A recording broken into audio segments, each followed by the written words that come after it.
Graça e paz, minha amiga, graça e paz, meu amigo, que acompanha essas nossas meditações diárias aqui pelo nosso canal do YouTube, o canal Boa Notícias. Eu quero agradecer a você que se inscreveu no nosso canal, a você que está divulgando o nosso canal, promovendo, convidando, indicando a outras pessoas e, sobretudo, pela sua interação, não é? Em cada vídeo, que faz um comentário, que você deixa ao vídeo, quando você deixa um like sobre o vídeo. Isso é importante, é interessante para que o canal ganhe a sua evidência e outras pessoas também participem desse trabalho nosso de evangelizar. Muito obrigado também a você que está acompanhando, está seguindo esse nosso perfil aqui pelo Instagram, e por cada vídeo que você curte, meu muito obrigado. Por pessoas que você indica esses nossos vídeos. É interessante também salvar os vídeos, né? Na última partezinha tem um simbolozinho que diz lá que você clica naquilo, depois de ter curtido você pode salvar também os vídeos. Isso é uma forma de avaliar o vídeo como algo que você julgou que era uma coisa boa, que valia a pena. Então você ajuda na divulgação desse vídeo. Encaminhe também, compartilhe os vídeos com outras pessoas. Mas tem uma coisa que eu acho muito interessante, mais do que pura e simplesmente divulgar, eu acho que é interessante também compartilhar as ideias, não é? A meditação que você faz, as luzes que você nota que chegam através da meditação da palavra de Deus de cada dia, porque aí você não fica numa situação passiva, simplesmente como alguém que recebe, mas você assume um lugar que é seu no mundo, um lugar de evangelizador, um lugar de evangelizadora, e divide com os outros o dom da fé. A fé, ela cresce justamente na medida em que ela é partilhada. Há bens desse mundo que são bens materiais, que o que é que acontece? Na medida que você entrega esses dons, quase como que você os diminui. Eu tenho aqui esse livro.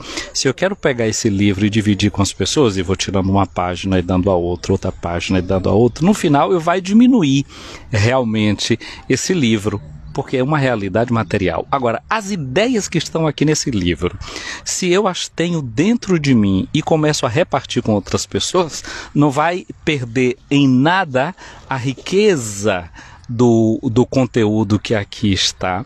Eu não fico mais pobre se partilho com você o que sei. O pessoal diz assim que saber não ocupa espaço. É verdade, não é? Eu entrego para você, você se enriquece.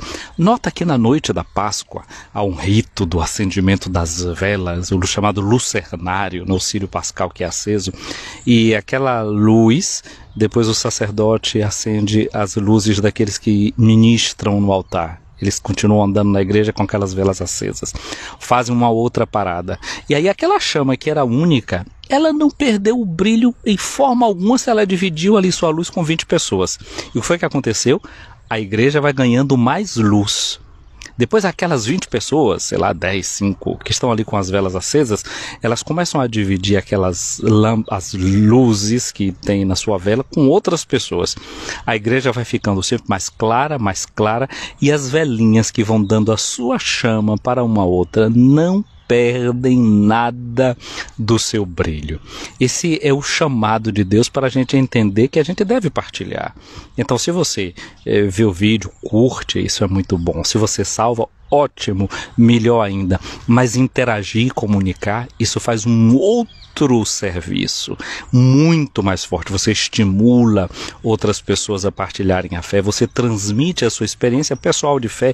Eu transmito a minha, mas eu me enriqueço quando você me dá alguma coisa de você, também da sua fé, do seu seguimento a Jesus. Portanto, eu agradeço a todas essas pessoas que deixam comentários, que compartilham, que condividem a fé. Ontem lembram que Jesus dizia no Evangelho, né, para a gente não ficar juntando tesouro aqui na terra. Tem gente que quer só acumular, né? Eu fico esperando a hora desse vídeo. Sim, tá bom, ok, espera, medita. Mas e agora? Qual é a sua parte? Primeiro, curte cada vídeo. Não é? Às vezes eu vejo, se por exemplo, se tem 100 pessoas que assistem, as 100 não deixam aí o sinal de que passaram, dizendo, olha, valeu a pena, eu gostei. E às vezes até gosta e comenta, mas não deixa essa marca. É egoísmo, hein? Deixa de ser egoísta, faz a sua parte. Uma segunda coisa é, deixa também a sua marca dizendo o eco que ficou em você. ganhe coragem de vida, se torne evangelizador. Não juntar o tesouro, não acumular, dividir, ser proativo e não apenas estar no mundo como uma criatura passiva, que só quer venha a nós, o vosso reino nada, não é? De gente assim, o mundo já está cheio e não precisa agora a gente aumentar o caldo. Olha só, estamos concluindo essa semana. Concluindo a 11ª semana do Tempo Comum, e estamos concluindo a leitura do Evangelho segundo Mateus no capítulo 6º, ou seja, estamos concluindo o capítulo 6º do Evangelho de Mateus. A partir de segunda-feira a gente começa a ler o capítulo 7º. Momentos interessantes nós tivemos essa semana, né? Talvez a gente possa dizer assim, o auge dessa semana foi a quinta-feira, em que a gente recebeu a oração do Pai Nosso, o Senhor nos iluminando com essa palavra que é, como dizia os padres antigos da igreja, o compêndio, o resumo, o suco, o suprassumo de todo o Evangelho. Ali está tudo condensado, não apenas como doutrina, mas como um diálogo, como uma forma de relação com o próprio Deus. Ontem nós ouvimos Jesus chamando a nossa atenção para não juntar tesouro aqui na terra, não é? Essas riquezas desse mundo que se juntam aqui e que aqui se perdem. Olha só, o Evangelho de hoje, o que é que ele nos diz? Evangelho de Mateus, no capítulo 6º, versículos de 24 até o versículo 34, é assim, esse capítulo se conclui. Diz assim: naquele tempo, Jesus disse aos seus discípulos: ninguém pode servir a dois senhores, pois ou odiará um e amará o outro, ou será fiel a um e desprezará o outro. Vós não podeis servir a Deus e ao dinheiro. Normalmente no mês de julho, mês de agosto, tem a chamada Semana da Família. E eu vejo muitas vezes nessa Semana da Família que as pessoas fazem aquela referência ao livro de Josué no capítulo 24, quando existe a grande assembleia chamada Assembleia de Siquém. Quando Josué fala com seu povo, Josué e Yeshua, é o mesmo nome de Jesus. Jesus tem o mesmo nome desse personagem. E é interessante, que Josué toma, chega, na cidade ele atravessa o Rio Jordão, naquele ponto onde certamente também Jesus foi batizado. Interessante esses personagens. Ok, Josué faz uma grande assembleia com o povo e recorda ao povo a memória, como os pais deles tinham servido outros deuses, etc. Mas agora vocês precisam tomar uma decisão. Ou vamos servir a Deus, ou vamos servir aos deuses daqui dessa terra. E Josué toma uma decisão assim: eu e a minha família serviremos o Senhor. Toma uma decisão. No texto de hoje, bem lá no fundo, o que é que nós estamos diante? Nós estamos diante de um problema que todo o povo do Antigo Testamento enfrentou muito forte, que era a chamada idolatria. Existiam os vários deuses, que tinham de cá e de lá. No tempo de Jesus, a terra de Jesus, podia dizer, já estava livre desse problema. Havia um único templo, que era o templo de Jerusalém, e todos adoravam o Deus único e verdadeiro, Javé. A samaritana até diz assim: nossos pais dizem que a gente deve adorar aqui, os de vocês dizem que vocês devem adorar em Jerusalém. Jesus disse para ela: olha, o Pai busca adoradores que o adorem em espírito e verdade. Mesmo com essas divisões entre os samaritanos, mas eles tinham a consciência de que serviam um único Deus. Naquele encontro de Jesus com a samaritana, ele vai dizer: já tiveste 5 maridos. Maridos, na língua deles no antigo, se dizia o Baal, que era sempre o nome de uma divindade, significava patrão e significava marido. Já tiveste 5 maridos e agora aquele que tu tens não é teu. Porque o povo da Samaria era o povo resultado de 5 povos diferentes, com 5 deuses diferentes. Isso é o que está por detrás, historicamente, dessa conversa, dessa fala de Jesus. Mas mesmo no tempo de Jesus, esses samaritanos eles eram vistos pelos judeus como hereges, que não conservavam bem a doutrina, mas sabiam que eles tinham diante dos olhos deles esse Deus que é Javé. Então no tempo de Jesus não havia tanta essa idolatria de terem imagens de deuses nas suas casas, etc., a não ser os romanos, que ali estavam, pessoas estrangeiras que podiam chegar. Mas Jesus diz assim: não podeis servir a Deus e ao dinheiro. E a comunidade cristã desde o início, vê nisso aqui. Olha onde é que está a verdadeira idolatria. A idolatria não é fazer a imagem de um cristão, de uma cristã que nós vemos e julgamos como santo e olhamos para a imagem dessa pessoa como alguém que a gente deve imitar, como o apóstolo Paulo diz, sejam meus imitadores como eu sou de Cristo. A essas pessoas nós temos um respeito, uma veneração, que em grego se diz a própria palavra dulia, um respeito, um culto de dulia. Acreditamos que ele, como nossos irmãos e irmãs, são um modelo para a nossa vida, porque viveram o evangelho até as últimas consequências, e na comunhão da fé acreditamos que eles podem ser intercessores nossos diante de Deus a partir de Jesus, que é o único mediador entre Deus e os homens. Quando chegou um grupo de estrangeiros em Jerusalém, que eles queriam falar com Jesus, eles disseram a André, nós queremos ver Jesus. André fez a mediação entre eles e Jesus. É assim que a gente entende. Como Maria, nas bodas de Caná, ela chega para Jesus e diz, eles não têm mais vinho. Ou você e eu, quando nós rezamos uns pelos outros? Quanta gente me pede, padre, reze por mim. Eu digo, rezo sim por você. Já rezei por algumas pessoas hoje, vou rezar por outras daqui a pouco. Então essa comunhão, e peço a vocês, rezem por mim. Então, como irmãos e irmãs, nós imitamos, não é, esse jeito dos apóstolos e de Maria Santíssima, que rezamos uns pelos outros, intercedemos uns pelos outros. Até alguns fariseus uma vez disseram para Jesus, olha, esse chefe dos romanos que está aqui na nossa cidade, ele até ajudou a construir a nossa sinagoga, faz por ele isso que ele te está pedindo. Então, saber interceder e pedir pelos outros é próprio da vida do cristão e da vida do evangelho. Então, não confundir que idolatria seja isso, ter a imagem de alguém que seguiu a Jesus e o seu evangelho diante dos nossos olhos, que nos recorda aquela pessoa e a sua relação com Deus e com Jesus Cristo e o evangelho do reino de Deus. A verdadeira idolatria está nisso aqui que Jesus está dizendo, não podeis servir a Deus e ao dinheiro. Pega aí a primeira carta de São Paulo a Timóteo, no capítulo 6, versículos 9 e 10. Vê o que é que fala aí. Se não é a cobiça a raiz de toda a idolatria. Pega a carta de São Paulo aos Efésios, capítulo 5, versículo 5, onde o apóstolo vai dizer que o avarento, quem tem fome e sede de dinheiro, este é um idólatra. Esse é o verdadeiro ídolo desse mundo. E nós muitas vezes passamos a nossa vida servindo a este ídolo. De que modo? Trabalhando sem parar para ter dinheiro. E depois que o dinheiro está no bolso, procurando formas de gastar esse dinheiro. Não é? Investindo nisso, naquilo, quero comprar um carro, quero comprar uma casa, quero comprar essa roupa, quero comprar aquilo, posso ir, ter. Tem gente que nem precisa, não é? Você acaba comprando roupa, sapato, batom, calça, bicicleta, moto, não sei o que, coisa que você não precisa.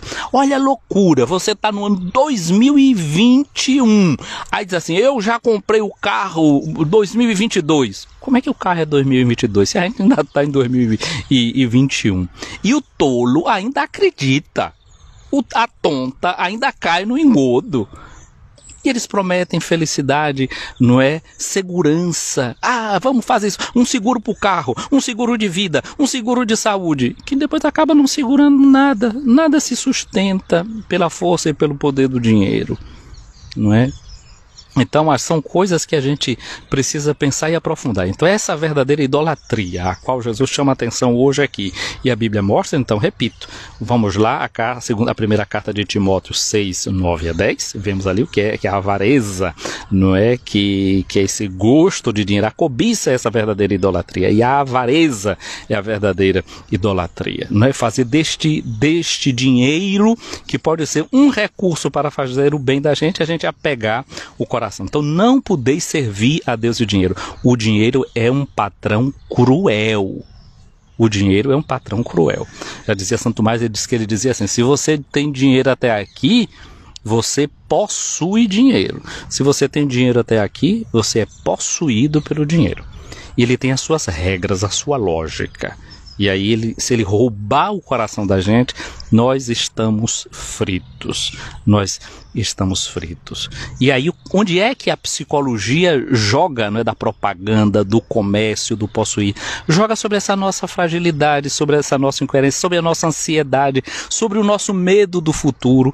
E aí tem gente que acha que vai segurar todas essas coisas no possuir, tentando tapar os buracos existenciais que carregam no seu coração com as posses. Elas não vão resolver. A gente pode possuir muita coisa, mas não encontrar a verdadeira paz. E aí Jesus diz: não vos preocupeis com a vossa vida, com o que haveis de comer ou de beber, nem com o vosso corpo, com o que haveis de vestir.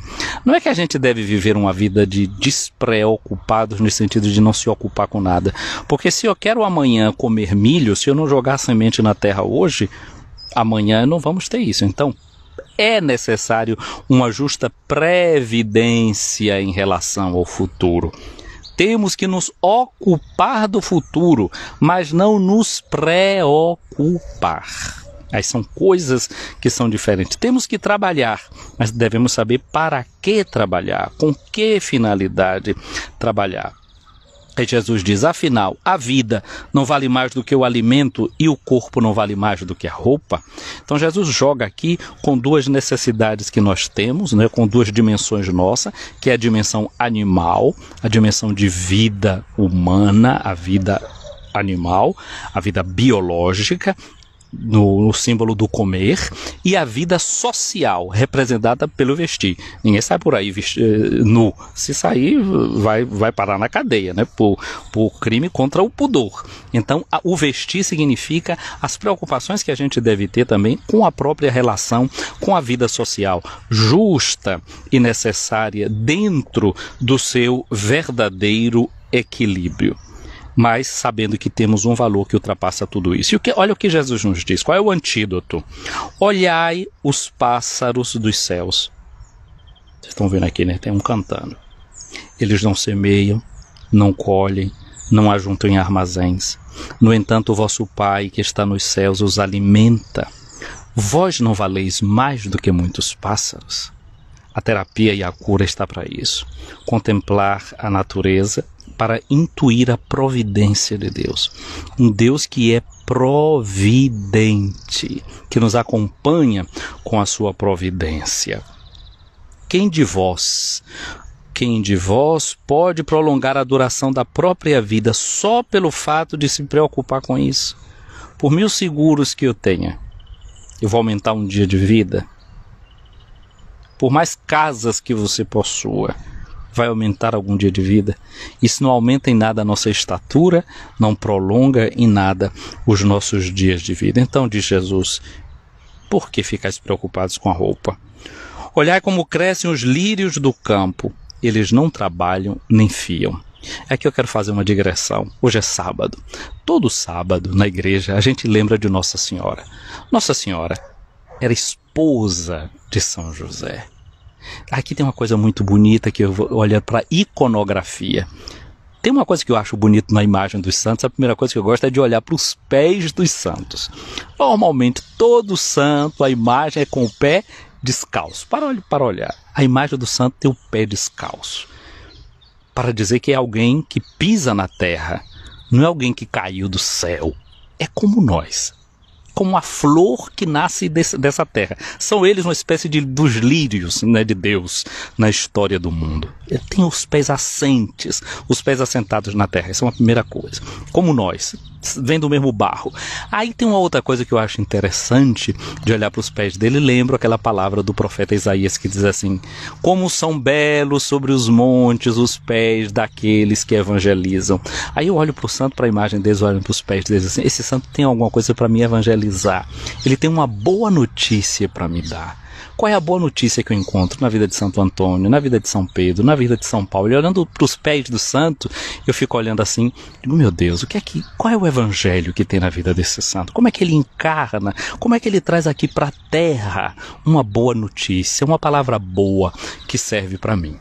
Aí, olhando para a imagem de São José, tem um detalhe que ele tem na mão o lírio.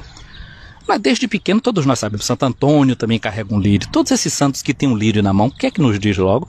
É o símbolo da pureza, o lírio é branco, puro, é o símbolo da pureza, é o símbolo da castidade. Lembra que no vídeo de ontem eu falei do olhar puro, aplicando não somente a castidade, mas também a caridade, que sabe olhar para o mundo sem ser com a ganância, mas vendo nos bens da terra uma possibilidade de condivisão.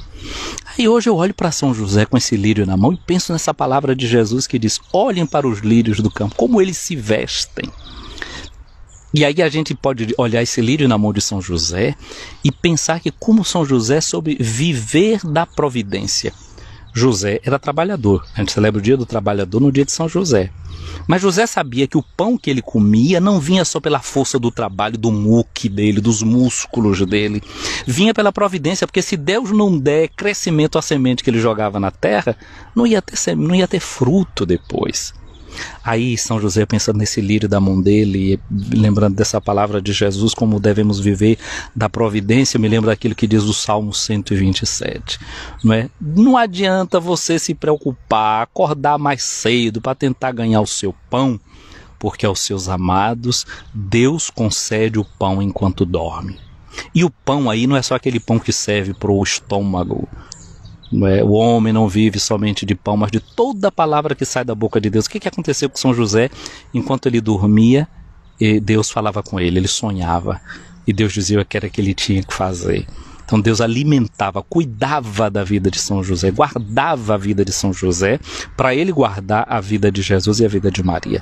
Então olhar para esse lírio nas mãos dele, pensando nessa palavra de Jesus: olhai os lírios do campo. José, como esse homem que se confiava nas mãos de Deus, que podia dormir tranquilamente, porque sabia que Deus velava sobre ele. Olha aí o exemplo do homem que se ocupava da sua missão, mas não se preocupava. Quando viu Maria grávida, ele disse: o que é que está acontecendo aqui? Eu vou deixá-la, mas não posso acusá-la. Então tentava resolver com a sua cabeça, mas depois entrava Deus, que sabia que ele não devia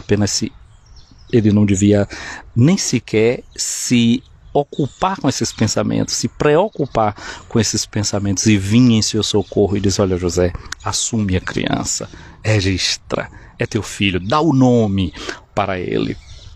Então, essa beleza aqui do José como alguém que, olhando para esse lírio na mão dele, como exemplo daquele homem que não se preocupava, se ocupava, mas não se preocupava. Nem o rei Salomão, com toda a sua glória, jamais se vestiu como um desses lírios. Ora, se Deus veste assim a erva do campo, que hoje existe, amanhã é queimada no forno, não fará muito mais por vós, gente de pouca fé. Portanto, não vos preocupeis dizendo: o que é que nós vamos comer, o que é que nós vamos beber, como vamos nos vestir. Não significa que a gente não vai fazer nada não, viu?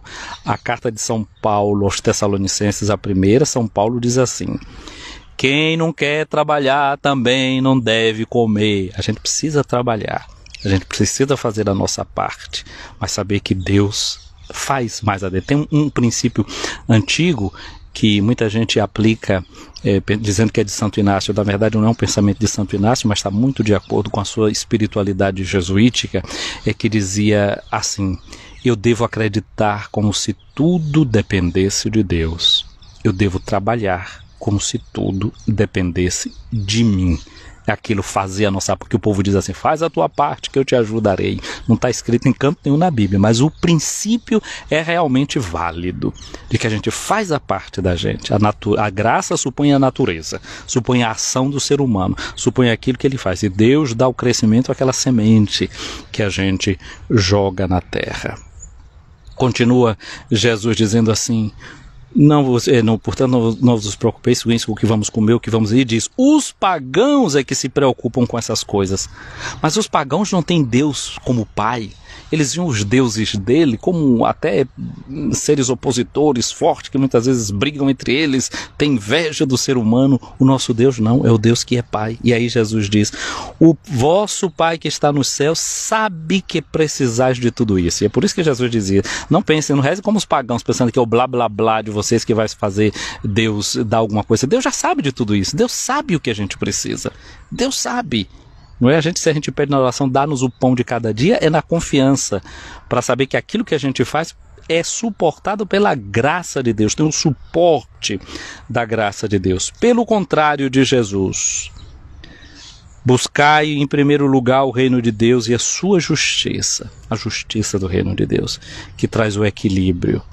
A paz é o fruto da justiça. Então o equilíbrio, a paz só vai ter quando houver esse equilíbrio entre todos nós. Não haver exageros entre as pessoas, mas que todos tenham o necessário para suprir a sua necessidade. Ninguém fique entesourando os bens da terra sem ter a necessidade. Me lembro de uma novela que uma vez vi, que tinha um personagem, já nem me lembro mais como era o personagem, mas que ele ouviu o padre fazer uma pregação que dizia assim: quem come o pão que ganha não come o pão de ninguém. Quem ganha mais do que come, sempre come o pão de alguém. E ele ficava repetindo esse negócio. Esse cuidado que a gente tem para aprender a viver de partilha, para aprender a viver uma sociedade inspirada no reino de Deus, onde tem equilíbrio, onde tem justiça. Não a justiça nossa, mas a justiça do reino de Deus, que é sempre uma justiça ungida de misericórdia, vai para além daquilo que a lei diz, porque olha a real necessidade do ser humano, a sua carência fundamental. Portanto, não vos preocupeis com o dia de amanhã, pois o dia de amanhã terá as suas preocupações. Para cada dia bastam os seus próprios problemas. Pega esse texto da Bíblia aí de hoje, não é? Esse capítulo 6 de Mateus, versículos de 24 a 34, faz um estudo e vê quantas vezes vai aparecer o verbo preocupar, vai aparecer a palavra preocupação ou adjetivos preocupado, preocupados, para vocês verem uma coisa. Sabe quantas vezes? Eu vou adiantar, mas depois leia, porque cada um fazendo exercício é outra coisa. 6 vezes. 6. Que dia foi que o homem foi criado? Na sexta-feira, ou seja, no 6º dia. O número 6 na Bíblia é um número que representa a humanidade. Aí no livro do Apocalipse, no capítulo 13, vai dizer que os seres humanos, alguns, serão marcados com um sinal 666. E diz, é o número de um homem. Ou seja, esse 666, o 6 repetido 3 vezes, significa o homem, a humanidade, que sabe que ela tem potência, sabe que ela tem poder, mas age com prepotência, querendo se tornar Deus. Então a besta, ou seja, é a humanidade que, em vez de se humanizar e se divinizar, porque se humaniza, ela se torna como que um animal feroz na sua pretensão de querer ser como Deus.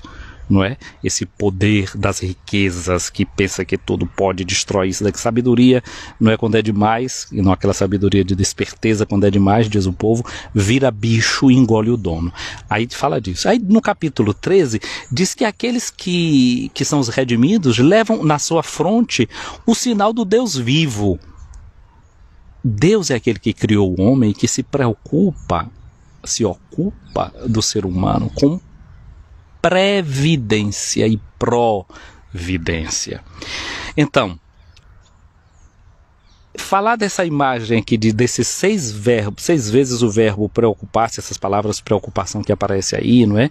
É como que dizer assim, que o homem se animaliza cada vez que ele, na sua cabeça, põe apenas as suas preocupações.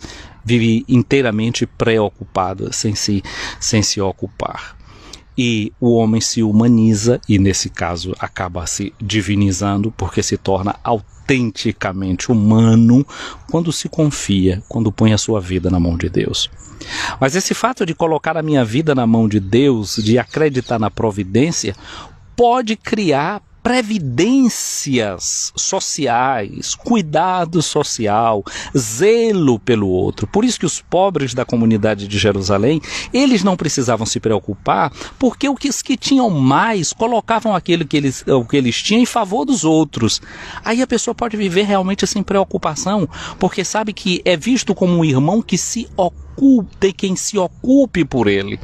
Mas quando a gente vive numa sociedade do descaso, quando a gente vive na sociedade da concorrência, aí a gente sente o outro como uma ameaça e sabe que pode ser uma ameaça para o outro. Aí a gente não se evangeliza, aí é realmente esse instinto da besta fera que sobe dentro de cada uma e de cada um de nós, e a gente vai devorando o outro. Não é um homem que, como já dizia algum filósofo, né, que se torna o lobo do homem e não o irmão do outro. Pois bem, gente querida, vamos deixando aqui essa nossa meditação. Vamos salvá-la aqui no nosso perfil, para você que ainda está dormindo aí desse outro lado do mundo chamado Brasil, ou em outras partes do mundo de onde você vai ver. Não é esse vídeo, tem muita gente aí nos Estados Unidos também que o vê depois, então tá agora na hora do sono, depois vocês acordados vão ver este vídeo, vamos pedir a Deus que abençoe vocês. Mas eu tenho gente que mesmo aí no Brasil tá acordando aí de madrugada, né? Juliette Pereira, um abraço, um beijão pra ti. A minha amiga Ednaide Silva, não sei se a Ednaide tá saindo do plantão ou tá mesmo começando a jornada. Tô vendo aqui o padre Juarez Farias também aqui presente.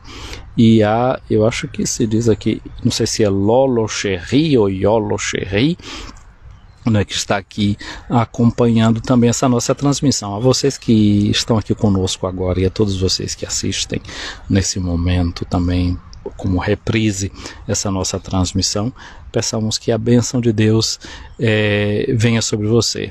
Então um abraço, Juliette, um abraço para Ednaide aí que vai para Santa Terezinha correr. Então corre aí, corre e fica em forma, porque os seus trabalhos são muitos, né, para ajudar essas nossas crianças a chegarem nesse mundo com saúde, com zelo e com o cuidado de uma obstetra que cuida de si também. Tá bom. Peçamos a bênção de Deus para cada uma e cada um de nós. O Senhor esteja sobre ti para te proteger. O Senhor esteja diante de ti para te guiar. O Senhor esteja atrás de ti para te defender. O Senhor esteja ao teu lado para te acompanhar. O Senhor esteja dentro de ti para te abençoar. Venha sobre ti, minha amiga, meu amigo, a bênção de Deus Todo-Poderoso, o Pai, o Filho e o Espírito Santo. Amém. Feliz semana concluída. Amanhã começamos uma nova semana litúrgica, a 12ª semana do tempo comum. Fiquem com Deus, vivam bem esse sábado na companhia de Jesus, na companhia de Maria e sob a intercessão de São José.